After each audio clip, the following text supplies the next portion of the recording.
Hi and welcome to the Social Commuter Podcast, the marketing podcast, keep you up to date on the go. With your host, Georgia Smith And Eloise Fenwick. We have an absolute goldmine of an episode for you today. We're speaking to Rhianna Clavering from Pest Fix about everything social media, networking.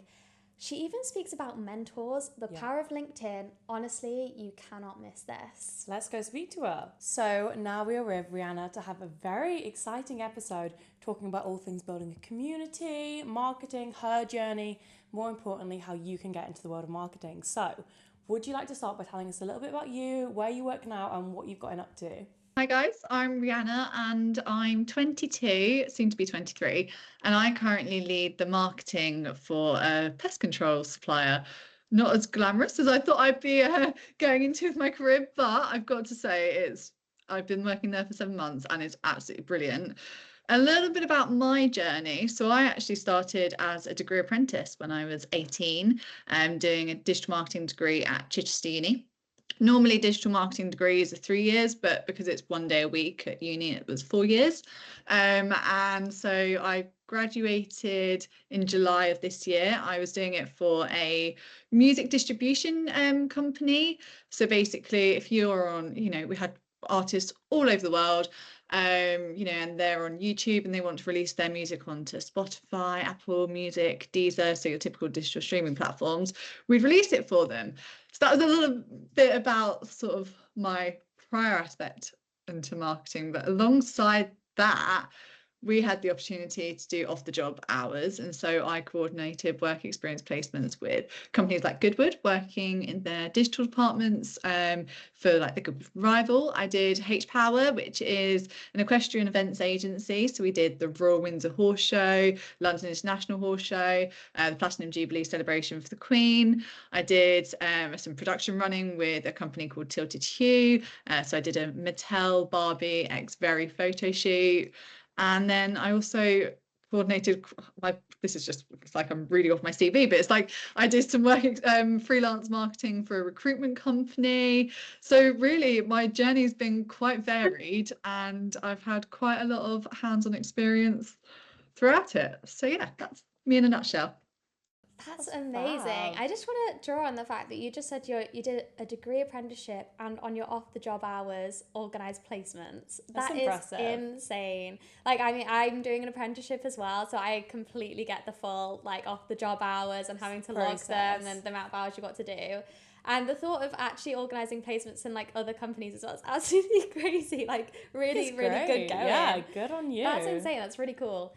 I think may I start with the questions? Kick it off. So I absolutely love the work you've done with Pest Fix. It's amazing, considering it's a brand that isn't necessarily one that you would think for social media. Obviously, it's not the most exciting of all brands technically. Glamorous. Yes, but the social media presence is so funny and just amazing.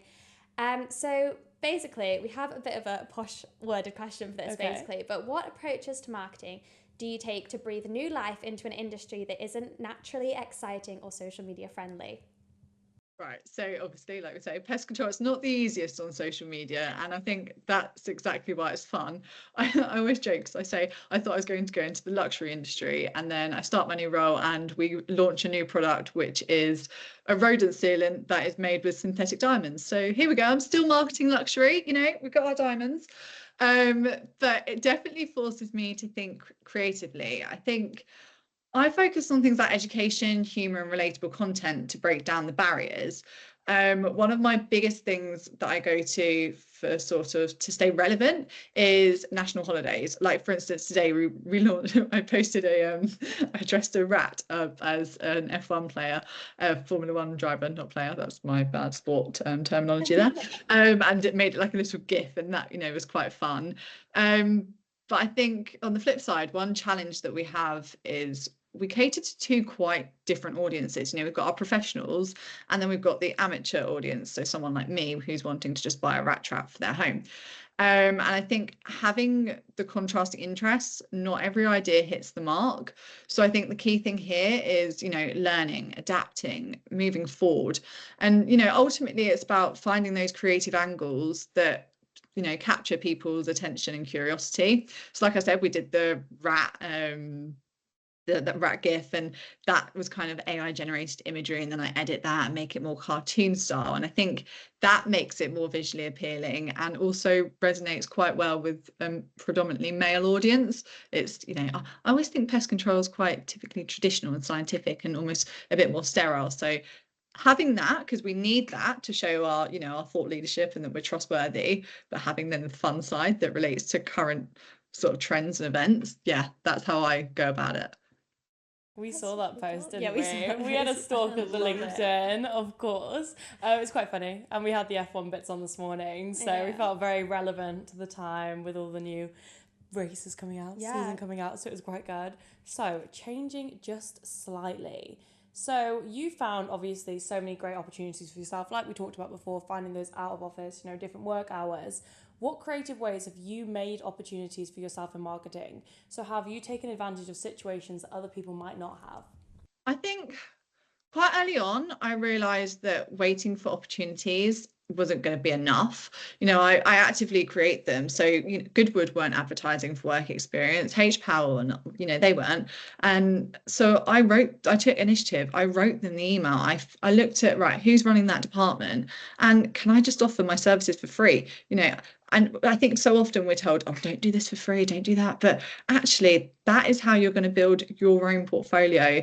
And there's nothing wrong in it. I know I'm really fortunate that I could do that alongside my degree apprenticeship, and I know it's not always as easy as that, but there are also other ways. So, you know, you can connect with mentors on LinkedIn. I'm really, really grateful to have had the power to ask for guidance through some really high up business people. And then I've joined communities like Girls in Marketing and Women in Tech SEO.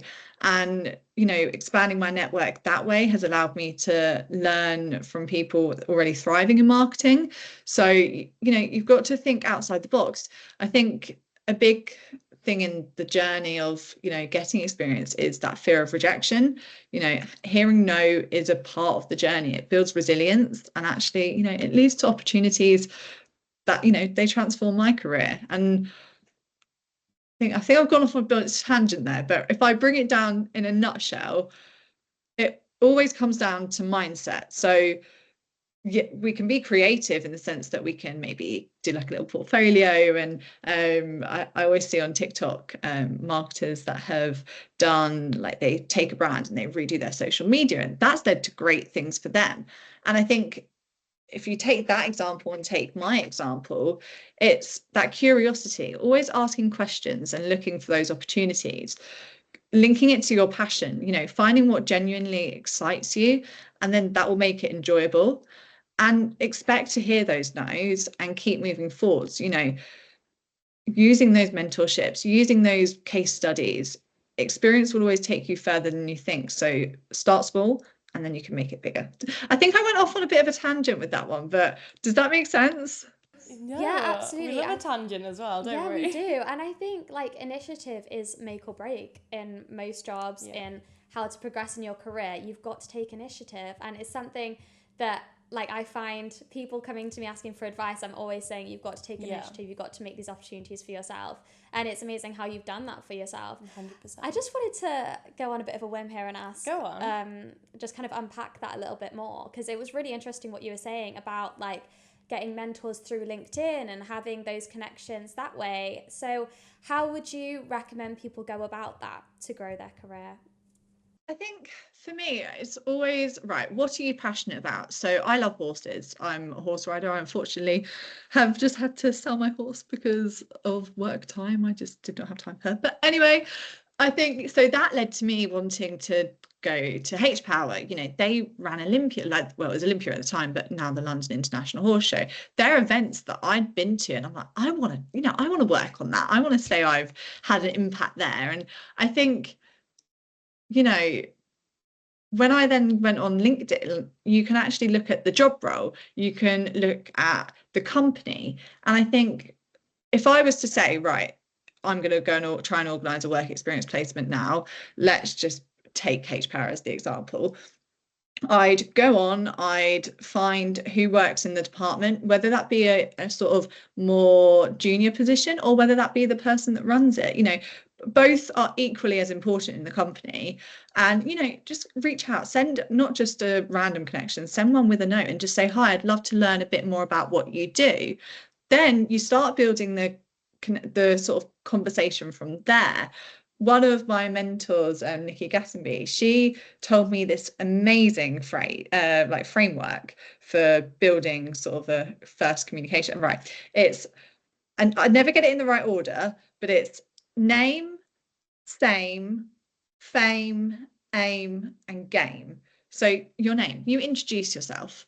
Same, you know, where is your common ground? Is it that you know, my common ground with them would be I love going to your events, but it could be that someone went to the same university as you, someone went to the same school. Your fame, what are you known for? You don't have to have, you know, I could say that I was nominated for an award. I don't need to do that. You know, what makes you unique? Name, fame, name, same, fame, aim. You know, what are you wanting to sort of get out of your conversation and gain? You know, like, I think if we're talking about organizing a work experience, you can say, you know, I'd love to maybe take on a role like yours one day, and you're relating it that way. And that framework was actually for a CV, but it's also been great for writing cover letters and for building those connections on LinkedIn.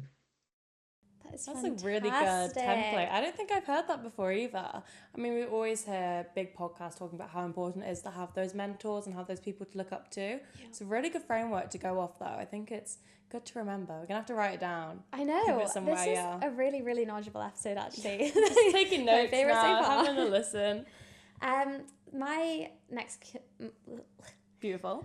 My next question is about communities. So what is your top advice for building invested communities of real people and local businesses around your own business on social media? Okay, so for me, building that genuine community comes down to authenticity and providing value. You know, like I said, I work in not really a typical the industry that you think you're going to go into. I didn't, all my other experiences from events and then like recruitment and then sort of a theatre, because I worked for a local government run theatre at one point as well. And all of them, whilst they're different industries, they all have the same thing. You don't treat your audiences as numbers. You have to interact with them. You know, we're supporting local businesses by collaborating or cross-promoting, and we're showing the real faces of the people behind our brand. And I think that really builds the community. I mean, I caused a bit of a stir on social media the other day because I posted a company photo, and not a photo from a company of using our bird netting. And I had a comment say, I hope you are going to promote other companies. Well, I went back and said, I always send me photos, because I'm always asking on social media for those photos. And it was like, you know, you're always going to get different things, but that's actually part of building the community, having that sort of, well, you know, that sassiness from someone in your audience. Well, you know, let's bring some sass back. Let's have a conversation. I think for me, one thing I've always said is, you know, you can't promise virality. It's ridiculous. Socials are so, you know, unpredictable. They're so volatile. You know, I could be a celebrity and get no engagement. Yeah, I could post a video of me, you know, a nobody walking down a street, and it could get thousands, if not millions of views.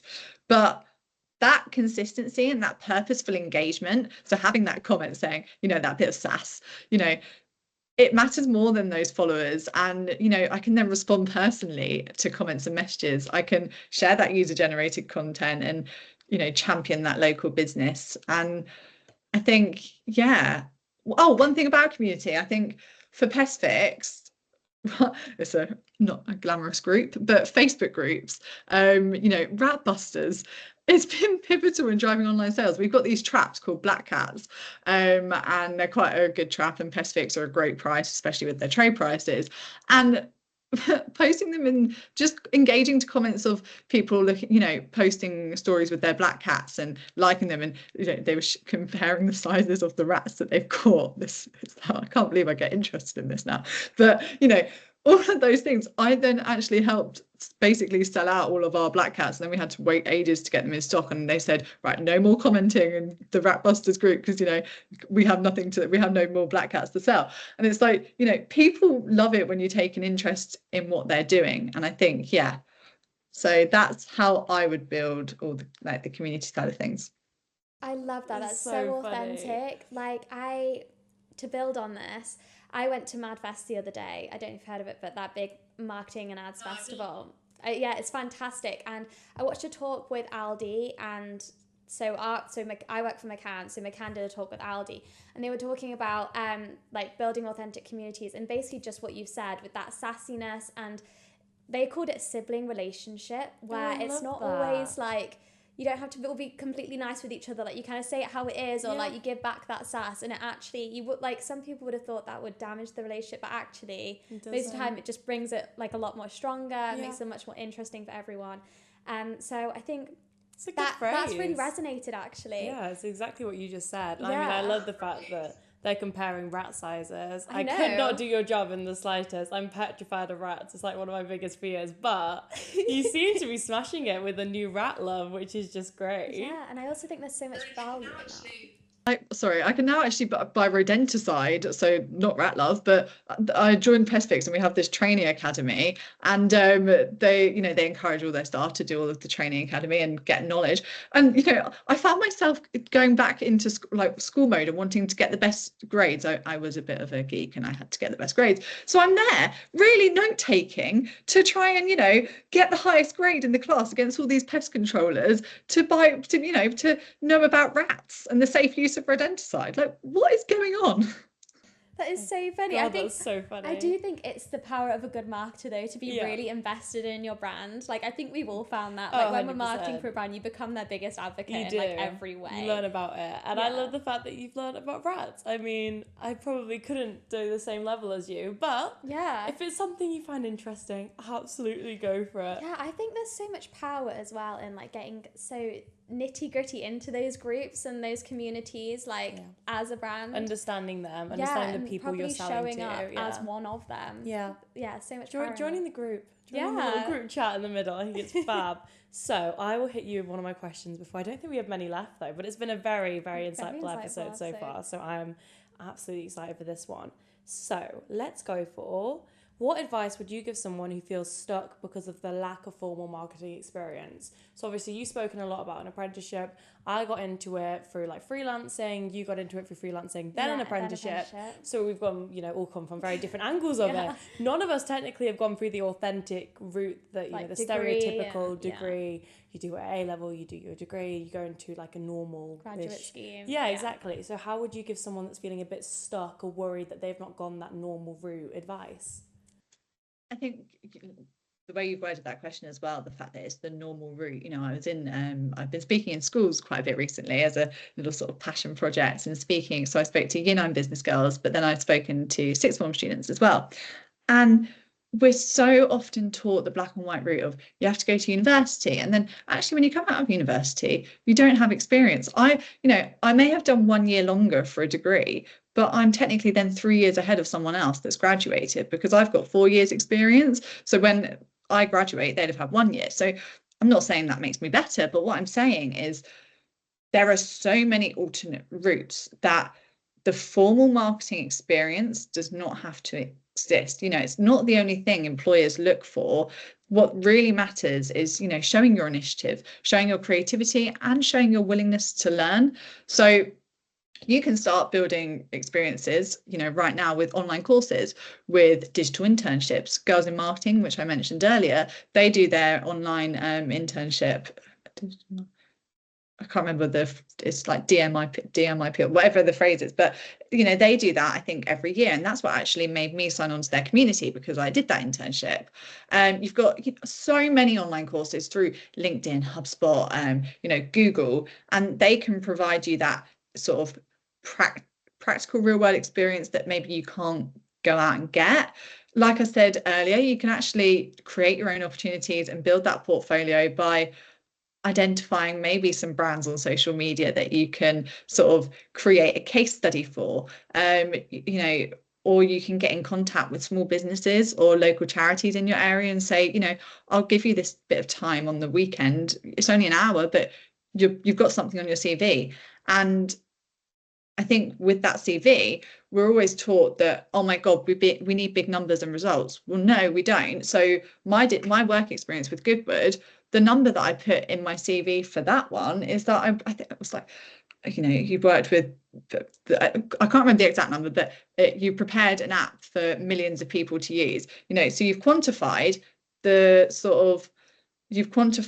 impact that you've contributed to without actually sharing any results. So you don't always need those tangible results. You don't always need to actually have gone out and got work experience, because your online courses, or your case studies, you can say, I did this for a brand that has X amount of followers and X, and this is how it's improved. And for instance, with that, light bulb idea here, I don't know if it would work, but let's just say I did a case study of a brand and redid their social media or something like that. I could actually maybe get in contact and send it to their social media team and ask, what do you think of this? Do you have any feedback? There you go. You've just A, built a connection, and B, you can quantify an impact there. You can say, well, the social media manager at this and this said this, this and this. Does that make sense? Yeah. No, it makes total sense. I think it's so important, and we always see people do that, a feed glow up of sorts for other brands, even though they have no direct relationship to them. So it's good to think about, instead of just posting that, maybe get in touch with them. And it's just about those connections that you said. It's so important to build those connections. And I mean, you've given us so many ways to do it. I feel like we've got a book on how to build connections now. It's absolutely fantastic. It's incredible. We only have one more question left as well, which is really sad. really sad. And that is, how did you identify the transferable skills that positioned you for success in marketing? Right. I really love this question, because it's like, it just goes to show, with all my, my background, I've gone from pest control now to events and music to theatre to recruitment. So they're all really, really different industries. And I think early on, I realized that marketing relies on building connections, combining that strategy and creativity, and taking initiative.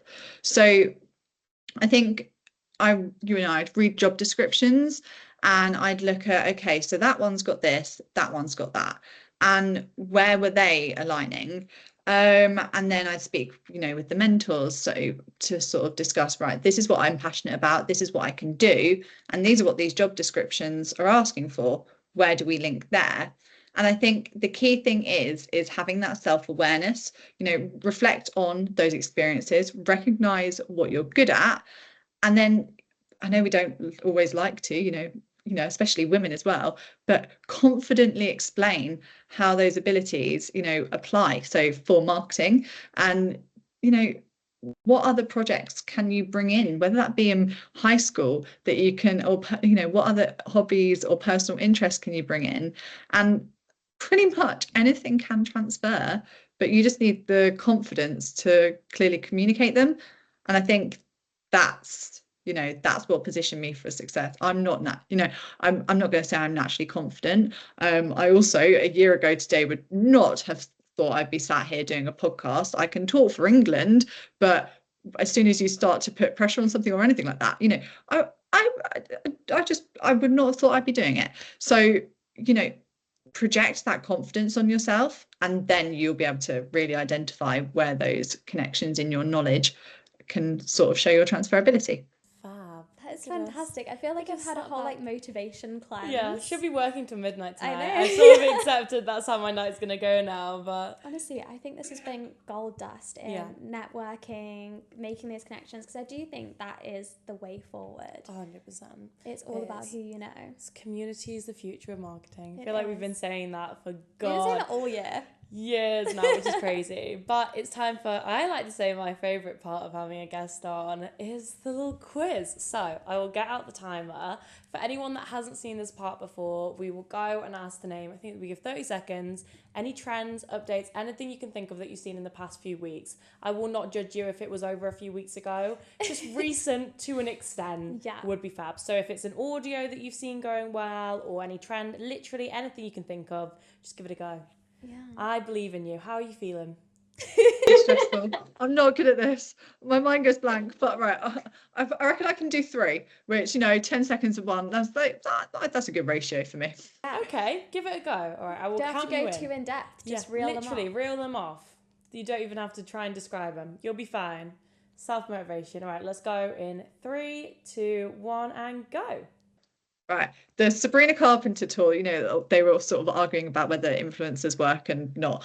Oh gosh, see, mind blank, and I already had 3. You've got, I saw something on LinkedIn about perspective in marketing. So it was like up close and far away. I said 3, I want to do 3. Then minimalist content. So brands, and influencers doing less on social media than normal. That's probably my 30 seconds, isn't it? Okay, that was exactly 30 seconds, to be honest. So you did do 3 in 30 seconds. And you did. You planned it very well. But that was fab. I think everyone gives a mix. And I like the detail that people are going into now with them. I know. Like, it does our job for us. It's Yeah. great. Like, I need to give some context. Like, I can't just say like a random thing, otherwise I could, just be making it up. But then maybe that's the way to win it. Maybe that is the secret. Well, the thing is, we obviously in our podcast we update on these every week, so we know like pretty much everything that's happened. So we won't. We'll let you adjudicators. off if any of them aren't. Yeah. But thank you so much for coming on the podcast. We honestly have learned so much today, haven't we? It's been very had the best time speaking to you. Yeah, so much for people that want to get into the world of marketing, or people that are just feeling a bit stuck and want their next steps, want a bit of mentorship. You've been very, very helpful. So thank you for coming on. I've really, really enjoyed it. This is my first time speaking on a podcast. Like I say, I've done a couple of recent speaking in schools and sixth forms. And then I also hosted a networking webinar for girls in marketing with junior marketers. And that's all happened in the last 2 months. Before that, I've not done anything like this. So thank you guys for being so lovely and sort of talking me through it and things like that. It's been great. No, of course. It's been fantastic. amazing. You got to get all the podcast bookings now. It's been fab. But thank you. Thank you. What an amazing episode. She knows what she's talking about, doesn't she? Yes. We haven't really dived into the whole mentoring world yet, so it was so interesting to talk about that and really get to know more about that. Yeah, I feel really inspired actually. I'm literally going to go on LinkedIn right after this. We'll be messaging you. Watch out on LinkedIn, Connect my way guys. up. Eloise Fernwake's on her way to start harassing you all on there. love I it. think it's great, but honestly, it was a fab episode, and we have some great guests lined up, don't we? Yeah. The amount of interest we've had has been amazing about guests. So Yes, we're and excited if you for it. would like to be a guest, fill in our form linked in our Instagram caption. It's always a fun time over there. is. We are booked up for the rest of the year, I think. Which is the craziest thing. We never expected to say that, but No. what more do Thank we you want? to Very everybody good. who's applied so far, and we can't wait to see who does. On that note, if you have really enjoyed our episode and you want to keep watching in the future, please subscribe, because we really, really appreciate You it. appreciate it. We celebrate when we get a We new do. subscriber. We go, ooh, look what's happened. Like and subscribe. Yes, And follow if you're watching on Spotify, actually. And also, you can follow us on Instagram, TikTok, LinkedIn at Social Commuter Podcast. You've got them all. Fab. But thank you all for watching, and we will see you next week. Bye.